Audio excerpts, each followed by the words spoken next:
What if the weakness you feel was never truly yours? What if it was just a mask the world made you wear, soft and silent, so you wouldn't rise? You were taught to be kind, to explain yourself, to wait your turn, but deep down, you knew something didn't feel right.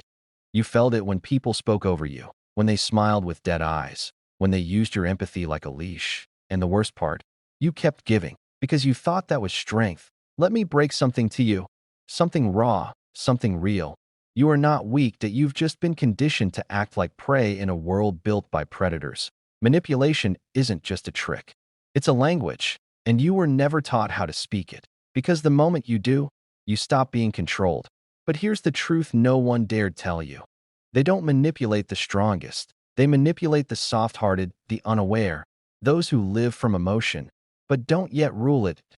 That's where we begin. Because if you don't master your mind, someone else will. If you don't forge your emotions, they will be used against you.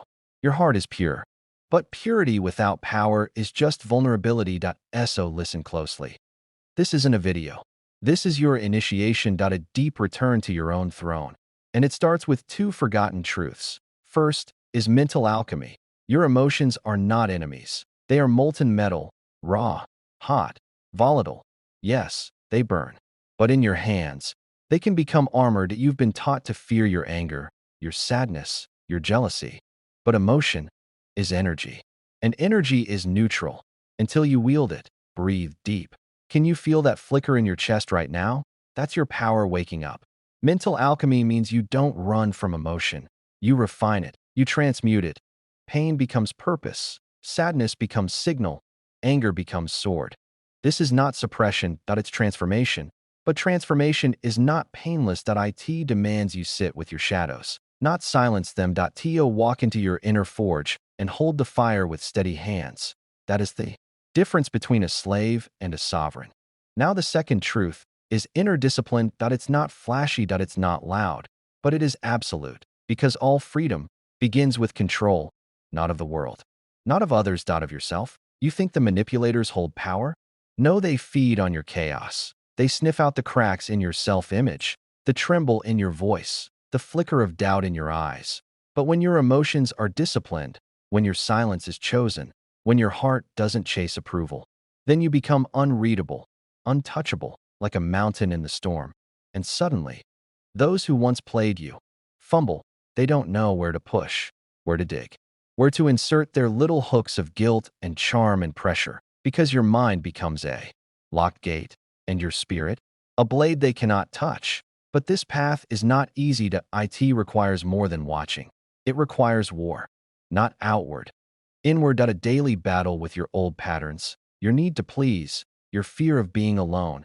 And I won't lie to you, it will hurt, because you're not just changing habits. You're burning down illusions. You're killing off the version of you that was easy to use. And in its ashes, something unshakable begins to rise. You start to move differently. Speak with, wait, look people in the eye, not to seek approval, but to see who dares meet your fire. People will notice. They won't say it, but they will feel it. Some will try to test you. Others will vanish because they only knew how to dance with your old self. And that's fine. That's necessary, because the path to power is lined with silence and subtraction. You subtract the noise, the lies, the fake smiles, the need to be liked, and what remains is clean, focused, sharp. Now I want you to hear this, not just with your ears, but with your gut. If you do not take back control of your mind, you will always dance to someone else's tune. They'll use your compassion against you, your silence as permission, your kindness as currency, but not anymore. This transformation won't wait for your permission. It begins the moment you're done being broken. It begins now. So sit in the silence. Feel the heat rise in your chest, not to explode outward, but to build pressure inward. Like a diamond forming under earth, the world doesn't need another people-pleaser. It needs warriors with soft hearts and unshakable minds. And you're ready to become one. So here you are. The fire inside is burning, but it's not wild anymore. It's watching you, waiting to be forged. The moment you stop running from yourself, you meet the part of you that never stopped screaming. The shadow, not a monster, not a villain, but the echo of every feeling you were told to silence. Shame, desire, anger, craving, grief. Carl Jung didn't ask you to destroy the shadow. He asked you to face it. Walk into the part of you society exiled and offer it your full presence. You see, you can't kill the shadow. It's not a flaw. It's a mirror. And until you stop cursing your reflection, you'll never know who you truly are. Sit with it, not in fear, not in judgment, but like a warrior sits with his blade, sharpening it in silence. You feel lust. Good. It means your body is alive. Now ask it what it's really saying. Because it's never just about sex. It's about attention, connection, power, relief. It's the soul knocking at the back door while you obsess over the front. And if you want to take back your mind, you must stop being seduced by the surface. Close your eyes. Breathe in. Can you feel it? That quiet fire deep in your gut? That's you. The real you. Before shame, before control, before the guilt soaked into your skin like smoke after the burning. Now, listen to this. There's a story most never hear. In ancient Sparta, boys were trained from age 7. Stripped of comfort, tested with pain. But what truly forged them wasn't violence, it was silence, discipline, mastery of impulse. They learned to feel without reacting. To burn without breaking. One boy, the legend says, stole a fox for food and hid it under his tunic. As it clawed into his flesh, he said nothing. He bled out standing. He died with a secret. But you're not here to die with secrets. You're here to expose them to the fire and become immune. The world taught you to act on impulse. Tap, swipe, scroll, release, again and again. But that isn't freedom. That's slavery with better graphics. You want to break free? Then sit still. Let the storm rage. Let the craving scream. Let the ache stretch through your bones. And do nothing. Not because you're weak, but because you're in command. This is emotional alchemy. When a trigger arises, don't react. Observe. Breathe. Inhale like a general surveying the battlefield. Exhale like a king giving the order to hold the line. Picture the heat in your body not as chaos, but as raw metal. In you are the blacksmith. Strike with breath. Shape with thought. Cool it in silence. Your urges aren't curses. They are uncut gems. But only if you know how to carve them. No one taught you this. Because if you knew how to do it, you wouldn't need them. Not the screens. Not the fake highs. Not the artificial intimacy that leaves your soul starving for realness. You're not just learning skills. You're remembering a power you always had. When you choose not to escape your emotions, but sit inside them, you become the eye of the storm. Still, unmoved, commanding, and the world starts to feel your shift. People will say you've changed because your energy isn't leaking anymore. You don't chase. You don't beg. You don't flinch. Because your fire is no longer for sale. Let me give you something concrete now. The next time you feel consumed by an urge, pause. Close your eyes. Visualize a chamber inside your chest, filled with smoke and sparks. Picture yourself walking inside, calmly. Not to put out the fire, but to witness it. Now breathe in for 4 seconds. Hold for 4. Exhale for 4. Repeat this cycle until the craving transforms into clarity. This isn't distraction. It's transmutation. The craving is a doorway. The breath is the key. And your stillness is the lock clicking open to a higher form of you. This is not about celibacy or denial. This is about sovereignty. Because when you can feel everything and still choose your path, you become unstoppable. The moment you sit with your inner flame long enough, it stops burning you and starts lighting your way. You've spent years outsourcing your strength. Now, you reclaim it one breath, one urge, one storm at a time. This is your quiet fire, not loud, not flashy, but indestructible. And now, you're beginning to remember what power really feels like. Now the fire has become something else. It no longer consumes you. It surrounds you. Not a wildfire, but a wall. A fortress. Welcome to the realm of self-control. This is where true power begins, not on stages, not in loud victories, but in the moments no one sees, when you could break, but you don't. When betrayal whispers in your ear. When loneliness reaches for you like a ghost. When the old habits call your name in the dead of night. And you sit unmoved. That's not numbness. That's steel. You've earned it. Most people think control means suppression, but that's a lie they've sold to keep you weak. Real control isn't about killing your feelings. It's about standing in the storm and deciding when to move. You no longer chase dopamine. You don't need another body to feel alive. You don't flinch when others withhold affection. You don't collapse when they disappear, because you've built something deeper. Silence, solitude. Self-respect. These are your invisible weapons. When the world comes crashing down on you, don't beg, you don't rage, you retreat into your fortress, and in that silence, you become stronger than you've ever been. They will misunderstand you. They'll call it coldness, distance, arrogance. Let them.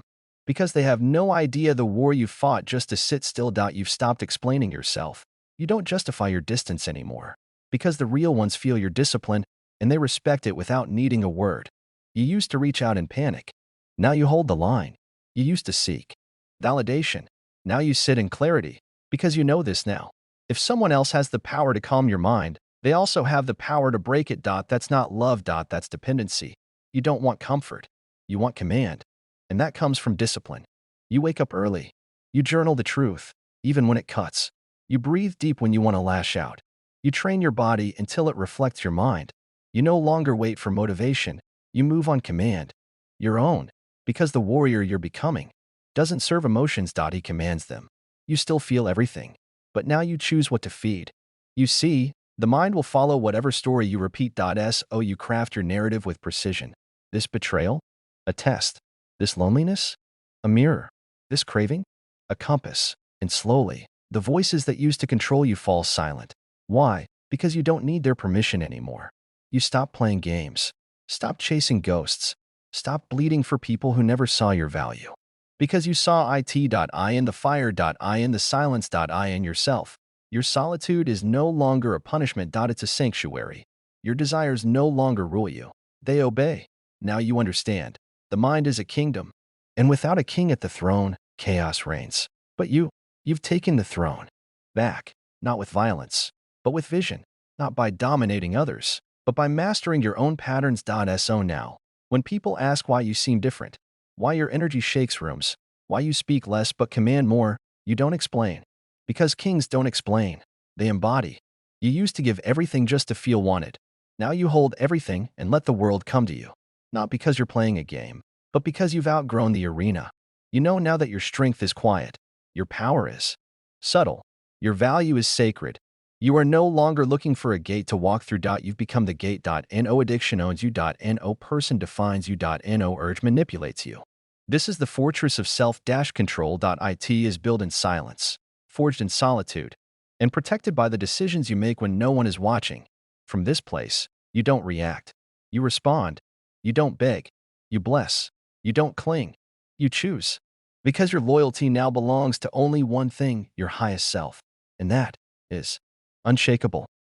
Look around you, not with your eyes, but with your awareness, the chaos, the noise, the masks. You were born into a world that wanted to own your attention. And through that, your soul. They fed you shame so you'd stay obedient. They sold you pleasure so you'd stay distracted. They gave you labels so you'd forget your name. But now, something's shifted. You're not the same. You've walked through the fire. You've sat in the storm. You've claimed the fortress. Now comes the final step. You don't just survive your mind. You shape it. You become the architect of your reality. Let this burn into your being. You are not your cravings. You are not your past. You are not what they did to you. You are the one who decides what it all becomes. This is emotional sovereignty. This is mental warriorship. Not to escape your feelings, but to command them. Not to deny your shadow, but to integrate it like a general welcoming his fiercest soldier back into the army. This is what Carl Jung was really saying. The unconscious doesn't want to destroy you. It wants to be seen. And once it is, it bows. When you stop projecting, you start creating. No more reacting like a puppet every time your triggers are pulled. No more self-sabotage. No more pretending you're weak just to be accepted by people who fear your strength. That you've crossed the threshold now, that you've earned the right to rewrite the code. So write it. You don't need to be emotionless to be powerful. You need to be present, rooted, unshakable. You feel it rising in you, don't you? That subtle, sacred confidence, not arrogance, but alignment. You start choosing silence over drama, depth over distraction, growth over comfort, truth over attention, because you've tasted the difference between stimulation and power. And now, fake highs bore you. You used to chase what you lacked. Now you radiate what you've forged. You don't need to scream to be heard. Your presence carries weight now. You don't need to prove anything. Your energy speaks louder than words ever could, because the real you is not desperate, not addicted, not broken. The real you is buried under layers of noise, but never lost. You don't chase people anymore. You build paths they must rise to walk, because you are not a follower of fate. You are a builder of worlds. This doesn't mean life becomes easy. It means you stop folding when it's hard. Pain still comes. Cravings still whisper. But now, you don't kneel. You stand. You watch. You choose. And that is godlike. The true elite don't look like warriors on the outside. They move like monks, silent, deliberate, intentional. They don't flaunt. They don't beg. They don't break. They sit at the center of storms with calm eyes, and everything around them changes. That's you now. You are the center, the eye of the storm, the unmoved mover, the ruler of your most sacred dominion, your inner world. Everything outside you will still try to pull you back. Your phone, the news, old temptations, past lovers, the ghost of who you used to be. But none of it owns you, because you finally know nothing can control the man who owns himself. So now,